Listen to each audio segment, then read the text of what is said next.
हाजी साहब ऐस कद्दी की हालत में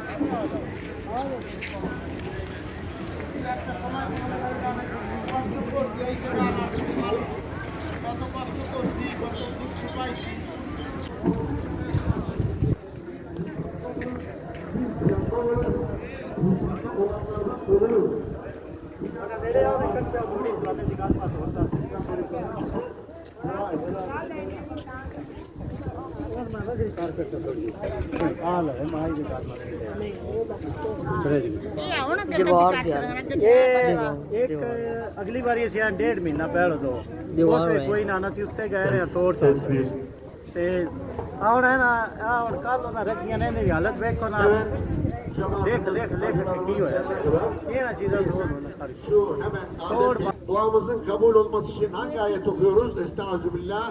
Rabbena zalemna enfusena ve in lem tağfir lena ve terhamna lenikunenne minel khasirin.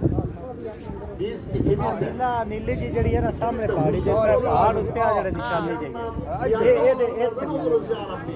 Sen bize merhamet etmezsen, merhametinle bize İslam'da ihsan kabul olmazsa हाँ Xavi दा एक सी हर बारी जा उत्ते तोड़ चाड़ के उत्ते ziyan da olur, ziyan da olur.